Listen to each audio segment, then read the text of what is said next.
Boring Italian football, ain't nothing to see here. What a match in Milan. Extraordinary stuff, and it's been replicated all over Europe today. Some cracking matches. Craig and Ali alongside me to take you through exactly what happened. But let's start, shall we, with that brilliant match at the San Siro.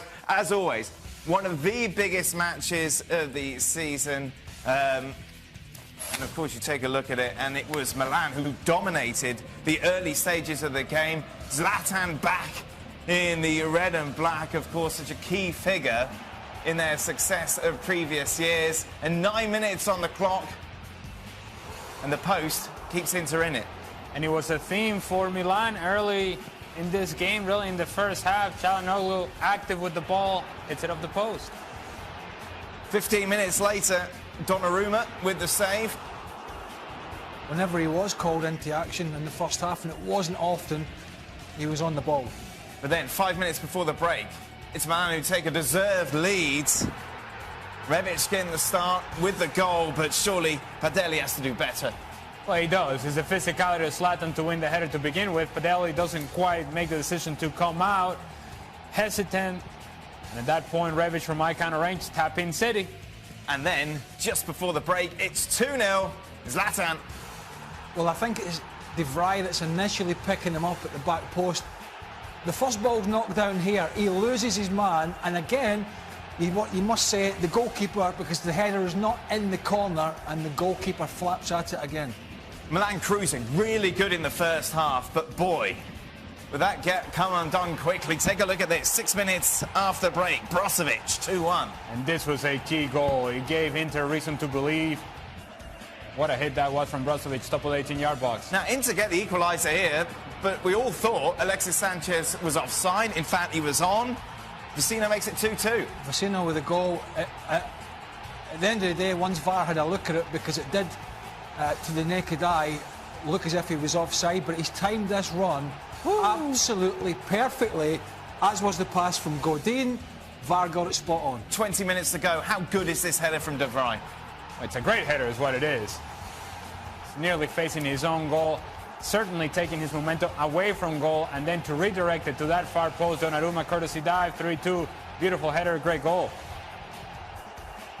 Christian Eriksen would come on as a second-half substitute to replace Alexis Sanchez. This would have been a bit special. I mean, he might never have hit one better than that. I mean, it is absolutely almost right in the top corner. He was so unlucky. Wow. Late on then, Zlatan with a chance to make it 3-3 off the post. Against his physicality, getting in between defenders, doesn't quite make the contact that he wants. Probably should have scored. And then, in injury time, the 3-point sealed Romelu Lukaku. Yeah, just pulls on to off the back of Simon Kjaer, and he's too strong, and gets a goal in a big game again. What a huge result for Inter. We'll talk about the ramifications of that game with regards to the title race in a moment, but let's just focus on the 90 minutes, because it is an old cliche, a game of two halves, but this just absolutely epitomised that. Do you know, I'm surmising here, obviously, but I get the feeling Antonio Conte went into that dressing room at half-time and said, do you realise we can go top of the league here today? Yeah. Because that was a kick up the backside, team talk. If there ever was one, we know AC Milan have had more swagger since Zlatan's gone back. We know they've been playing better. But to allow Milan to control the game like they did in that first half, and for Inter to be so deep and so passive, for the side that's in the position they're in, and ultimately being the home side today, was a real shocker. Second half, absolutely brilliant. Yeah. So, you mentioned about, let's talk about the 90 minutes. I think let's talk about halftime. Because halftime comes at the wrong time for Milan. They were so superior to Inter at that time. All the momentum. They scored a late goal in the first half, and you're thinking, wait a minute, is this really happening? And then you're asking the questions that Craig just mentioned about Inter. Is do they know what's at stake here?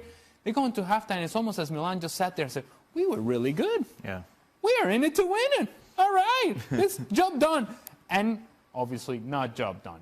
Come out to second half, the intensity of Inter picked up through the midfield, the intensity of every 50-50 ball, the freedom that guys like Çalhanoğlu had in the first half, they did not have in the second half. There were challenges for the ball. Inter was winning every second ball, every challenge, everything that they were doing was picking up the energy and the intensity. Well, that goes and alludes to the point that Craig just mentioned, is it must have been a beautiful halftime speech by Conte with energy, with intensity, demanding something from their teams, demanding an urgency that they did not have, that they showed in that second half. That was impressive by Inter, the way they came back in this game. How does that happen from a player's perspective? They know they could have gone top of the table. They know it's a big game against a City rival, yet they were so poor in the first half. Yeah. You need somebody to tell you that at half-time? How does that work?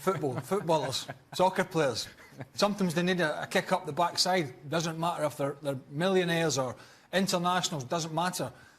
Sometimes you just subconsciously get into a bit of a negative state of the game. And one of the things they did in the second half, back three further up, wing backs further up, hence in midfield further up, and more support and a closer link to the front two, Lukaku and Alexis Sanchez, who it was.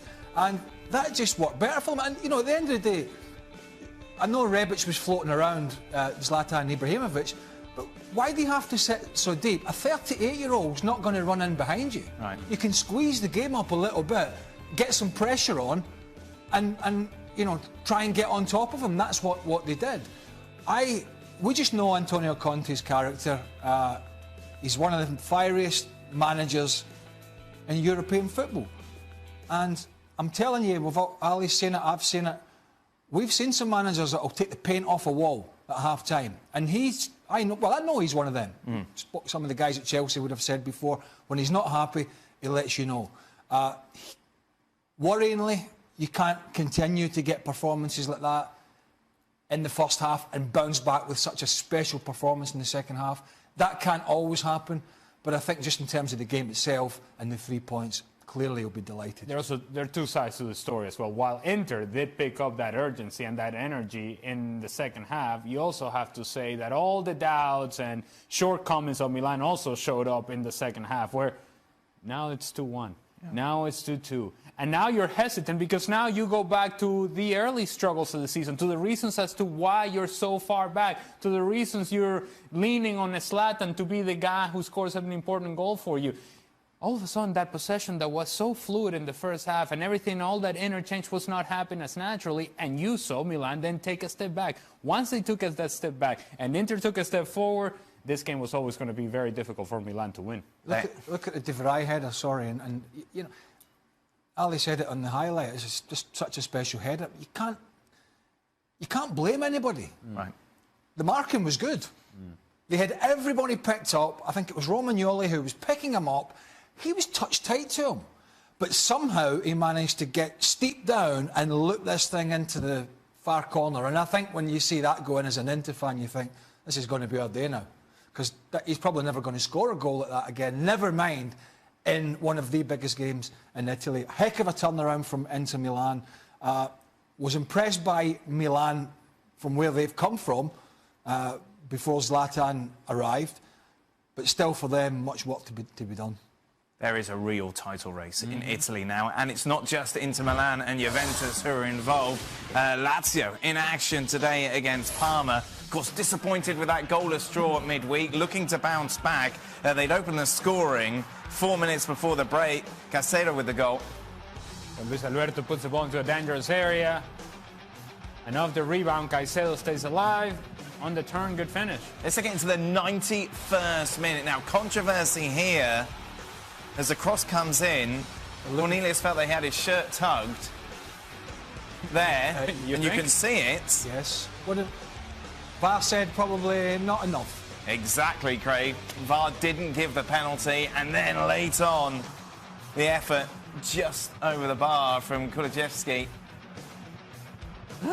Oof. Inches away. Lazio riding their luck somewhat at the end, as they beat Parma, though, by 1-0. And what that all means, of course, don't forget, Juventus, with that defeat yesterday, just 1 point separates the top three in Italy after 23 matches.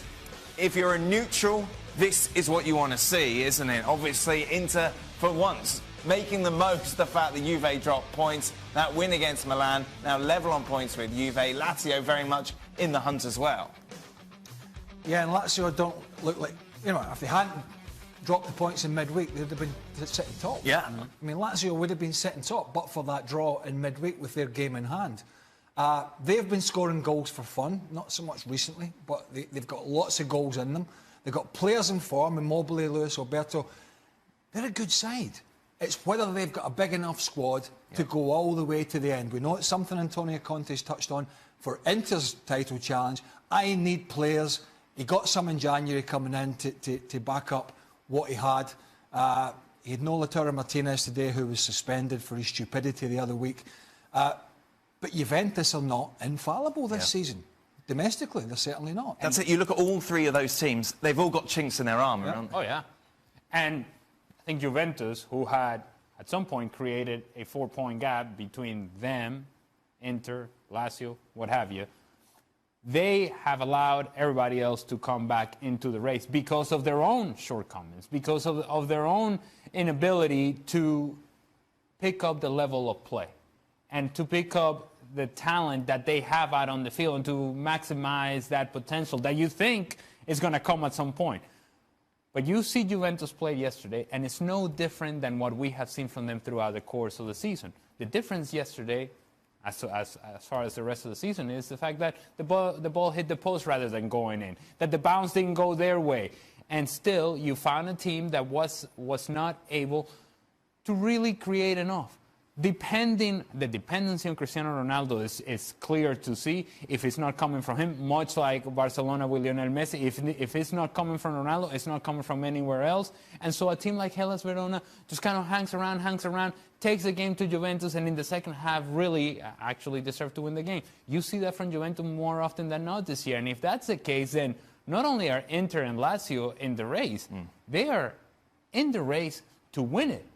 Having an inside track, because right now you look at Juventus and they're vulnerable, as they have been throughout the course of the year. You know, the sort of excitement about bringing Conte in, as Gab Marcotti told us, you know, it was such a big coup for Inter Milan. And I think we're starting to see that. Yes, you know, they're obviously top of the league. But you ask yourself the question, would, under another coach, or last year, say, for instance, would they have got the same reaction if they were in the same position from the team? And I think, for me, arguably the answer is no, because that's the kind of manager he is. He's a reactionary manager. He gets a reaction from players. Love him or loathe him, when he's on the touchline and he's bobbing around and he's going bananas and he's berating people and he's berating officials, and, you know, he'll out people in the media. He does things his own way. But ultimately, he knows how he sets his teams up. It's not always the prettiest, but he gets a reaction. And I just wonder whether, under another coach, whether they would have had that same reaction in the second half as they got today.